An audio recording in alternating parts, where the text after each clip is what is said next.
안녕하십니까. 한국자동차검사정비사업자연합회 고한수입니다. 저희 자동차와 보험과의 관련해서의 불공정 거래들에 대해서 설명을 좀 드리도록 하겠습니다. 자동차 보험인 경우에는 그 보험료가 매우 공공의 성격이 강하기 때문에 이 보험료와 보험금을 지급함에 있어서 그 지급의 결정 또는 판단의 기준들을 엄격히 규정하고 있습니다. 예를 들면 저희 정비업체가 정비공장이 자동차 수리비를 견적을 100만 원을 했다고 해도 그것을 다 지급하지 않습니다.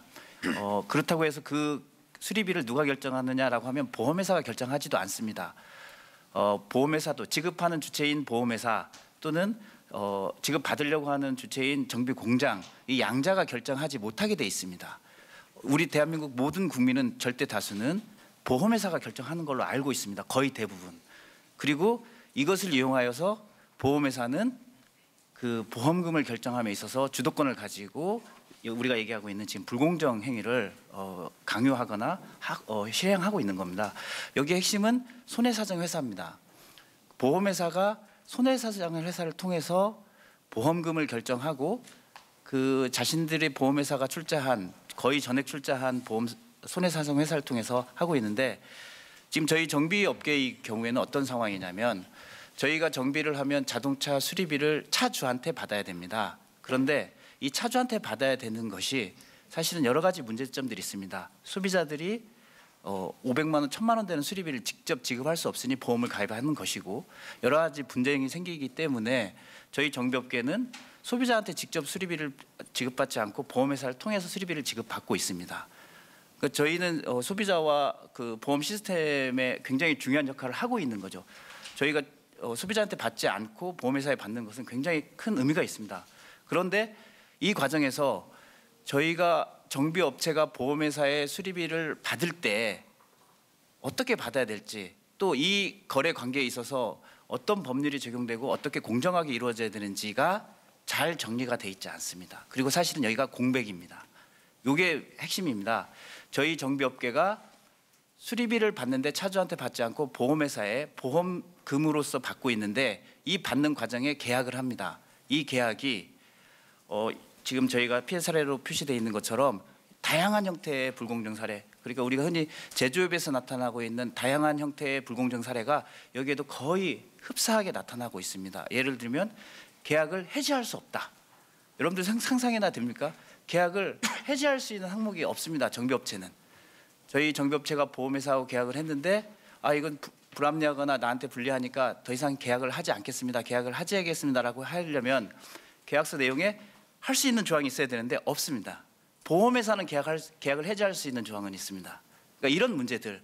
그다음에 근 10년간 그 자동차 수리비가 인상되지 않아서 인건비나 물가 인상률조차도 반영되지 않는 구조, 이런 것들이 횡행함에도 불구하고 관련된 규정이나 법률이 없다 보니 저희는 계속해서 이걸 들고 어디를 가야 되냐면 저희 뒷페이지에 보시면 25페이지에 있습니다. 저희는 오로지 돈을 받으려면, 수리비를 받으려면 법원에 가야 됩니다. 법원에. 보험회사도 당당하게 얘기합니다. 돈을 받고 싶으면 법원에 가서 판결로 받으십시오라고 하는 이런 일들이 일어나고 있는데 저희가 지금 안타깝게 생각하고 있는 것은 이런 부분들을 소비자 또는 정부, 국민들이 관심을 가지고 이런 불공정하게 일어나고 있는 곳에 법과 제도가 없어서 그리고 이것이 적용되지 않아서 문제가 발생하고 있으니 꼼꼼히 지켜보고 살펴보셔서 저희 영세 사업자들이 정말로 상당 부분의 사람들은 진짜 투사가 되고 있습니다. 영세 사업자 또는 서민들이 투사가 되지 않는 사회, 그러한 시스템이 존재하는 그 나라와 국가가 되길 바라는 마음입니다. 이상입니다. 저희는 기본적으로 이 법안에 대해서 찬성하는 입장이다라는 거 말씀을 드리고요. 다만 이제 아직까지는 조금 더 미진한 부분이 있기 때문에 차제의 이 법보다 조금 더 근본적인 개혁이 있으면 좋겠다라는 그런 취지에서 토론문을 작성했습니다. 저희가 20대 국회를 통틀어서 하도급법을 계속 스크린하고 있는데 전체적으로 봤을 때 한 66건 중에 지금 40건 정도는 아직 계류가 돼 있는 상태입니다.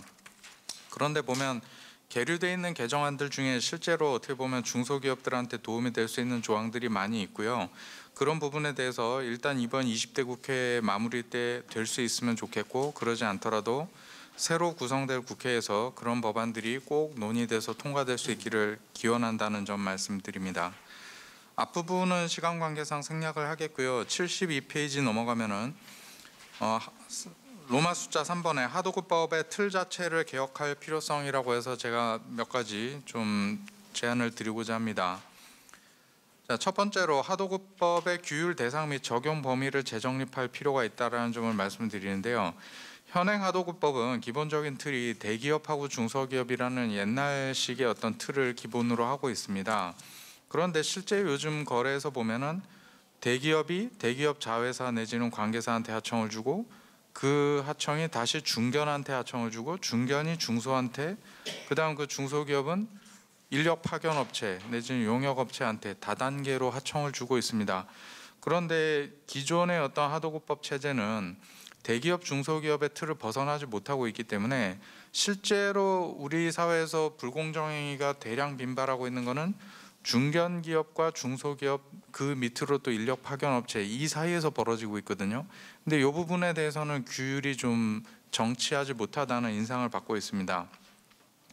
자, 그러면 이런 문제를 어떻게 해결할 것이냐에 대해서 저희도 논의를 해봤는데 큰 틀에서 두 가지가 있습니다. 첫 번째는 이렇게 업체들을 세분화해서 규율을 다 강화하자라는 방안이 있는데, 그 경우는 이제 단점으로는 너무 규율이 좀 늘어날 수밖에 없습니다. 아예 간명한 방안으로는 그냥 기업 규모 조항을 그냥 삭제하자. 기업 규모 조항 삭제하고 거래 양상이 하도급이면 무조건 하도급법 적용을 하자는 것입니다. 자, 근데 여기에 대해서 이제 물론 이제 중소기업 중에 이제 반대하는 업체들도 있을 수 있죠. 그런데 이제 이런 문제들이 실제로 어떻게 벌어지고 있냐면, 아까 그 자동차 피해자 협의회 분들이 오늘 발표를 못 오셔가지고 제가 자동차 산업 중소협력업체 피해자 협의회 자문 변호사로서 실제 현상을 말씀을 드리면, 예를 들면 이런 식입니다. 그 모 기업의 경우에 자기 직원이나 임직원이나 친척 명의로 SPC를 하나 만듭니다. SPC를 만들고 그 다음 발주를 줍니다. 그러면 그 회사는 신생 회사이기 때문에 매출액이 거의 없습니다. 그러면은 그 매출액 규모로 가면 그 회사가 발주하는 거는 하도급법 적용을 안 받게 됩니다. 자, 이런 식으로 얼마든지 지금 하도급법 잠탈하는 행동들을 하고 있는데, 거기에 대해서 매출 규제를 남겨야 된다라고 하면은 앞으로도 계속 이런 길을 열어주는 경우밖에 안 된다, 그런 것이고요. 또 하나는 그 73페이지 제가 마지막 단락에 놨는데, 지금 실제 거래 현실 문제가 이겁니다. 그러니까 중소기업이라고 말을 하는데 사실은 중견기업하고 진짜 중소기업은 구분돼야 되거든요. 그러니까 지금 중소기업 중앙회 같은 경우에도 중견기업하고 소기업들이 사실은 같이 한다라고 하는데, 실제로 거래 현장에서 저희 자동차 쪽만 놓고 보면 중견기업들이 소기업들 내지는 중기업들한테 엄청난 갑질을 하고 있습니다. 그런데 이 부분을 퉁쳐가지고 예를 들면 중견기업도 중소기업이니까 봐주자 이래버리면 지금 이 시간에도 여러 가지 고통을 당하고 있는 중소기업들에 대한 구제는 요원해질 수밖에 없다. 그 부분에 대해서 한 말씀 드리고요. 74페이지로 넘어가겠습니다. 하도급 거래 종속성을 기준으로 규제 강도를 차별화할 필요가 있다는 것입니다. 자, 이게 무슨 뜻이냐면, 지금 우리 하도급법이 전속 거래에 대해서 규제를 하고 있습니다. 그런데 실제 현장에서 전속 거래 때문에 걸려서 문제되는 경우가 의외로 많지 않을 겁니다.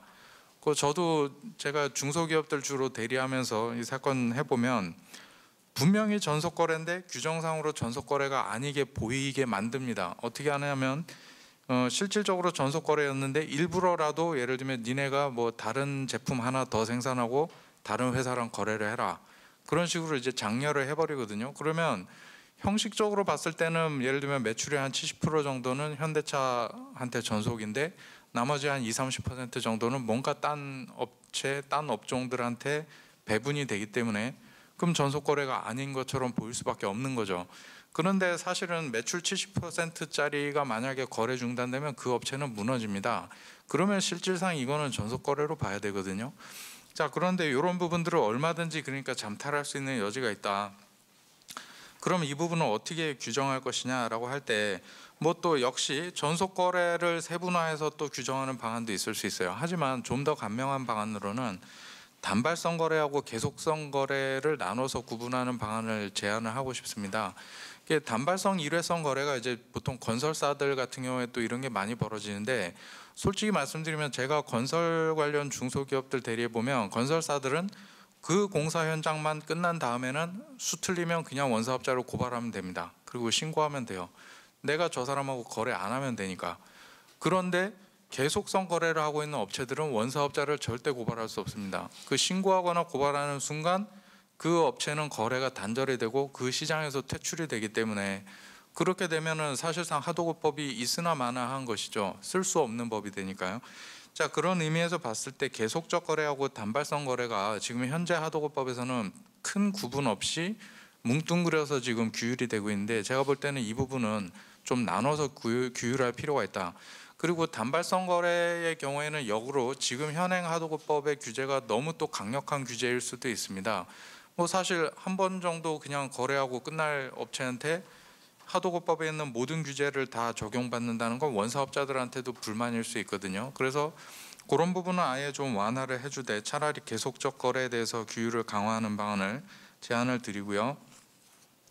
그 75페이지의 중간에 보면 현재 지금 재윤경 의원님 안에서 제가 네모 박스 표시해 놨는데 8조 2항의 계속적 거래를 이렇게 신규 정의를 하신 거는 저는 이제 아주 좋다고 봐요. 그런데 다만 이제 이런 게 여튼 하나라도 들어가 주기를 바라는 뜻에서 좋다고 하는 것이고, 실제로는 30% 이상으로 이렇게 규율을 해놔 봐야, 예를 들면 현대차 입장에서 봤을 때 개별 계약을 쪼개면 됩니다. 지금 거래를 어떤 식으로 하냐면 현대차 밑에 그 중견기업이 중소기업들한테 납품을 할 때 예를 들면 아반떼 베어링하고 아니면은 제네시스의 베어링을 개별 계약으로 쪼갭니다. 그러면 이건 별개의 계약이거든요.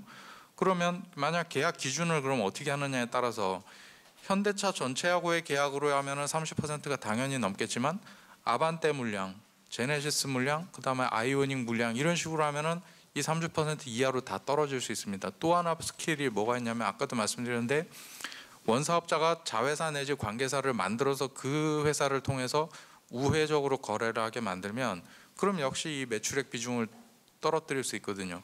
이제 이런 부분들이 있기 때문에 이 부분은 일단은 뭐 찬성은 하되 이제 시행령이나 이런 부분이 조금 더 보완되면 좋겠다라는 말씀드리고요.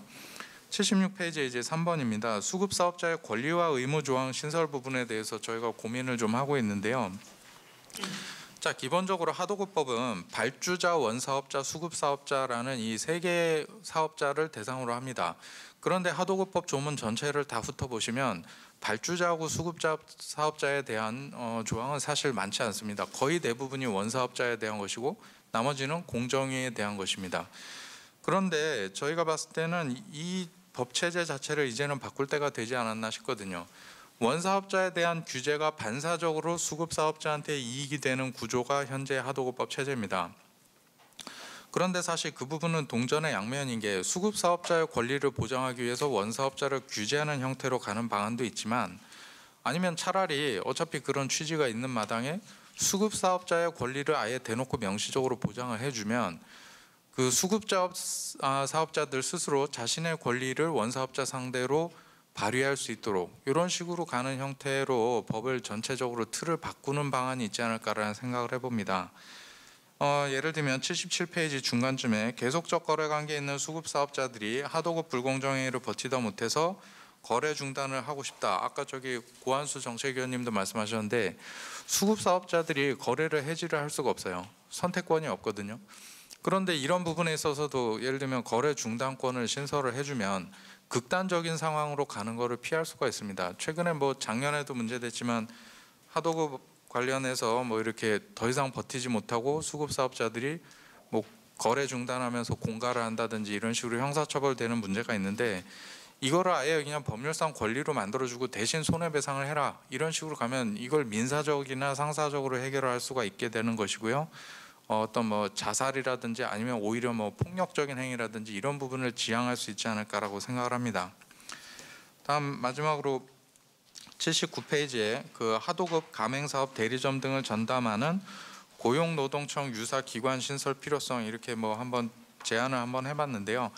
하도급 감독관 제도 자체에 대해서 찬성을 합니다. 그런데 근로감독관 제도 내지는 지금 고용 관련해서 그 노동자들의 권리가 지금 확실히 보장될 수 있는 근간이 뭐냐를 봤을 때 맨 밑에 있습니다. 기본적으로 맨 밑에 단락을 보면 근로감독관 제도는 기본적으로 1,100명에 달하는 인력 충원과 그들의 거점이 된 각 지방 고용노동청이라는 베이스가 있었기 때문에 가능한 겁니다. 지금 이런 베이스 없이 예를 들면 지금 현재 있는 공정위의 본부하고 서울, 대전, 뭐 부산, 뭐 이런 광주 사무소 이 정도만 남겨놓은 상태에서 하도급 감독관을 만들어 봐야 제가 볼 때는 지금이랑 크게 달라질 바가 없을 수도 있습니다. 이게 기본적으로 어떤 숫자라든지 어떤 조직의 그 뒷받침이 있어야지 이런 게 실효성을 가질 수 있는데 과연 근데 지금 현 체제를 유지했을 때 하도급 감독관 인력 충원이나 이런 부분에 있어서 과연 그런 만큼의 국가 재정이 투입될 수 있는지가 약간 좀 의문이라는 생각이 듭니다. 물론 이제 어떤 국가 재정의 우선순위를 좀 판단을 하면 가능할 수도 있는데 이런 부분 감안해서 이번 국회 남은 시간 동안뿐 아니라 이제 차기 국회에서도 근본적인 어떤 하도급 분야의 제도 개선이 있기를 간절히 기원합니다. 이상 발표 마치겠습니다.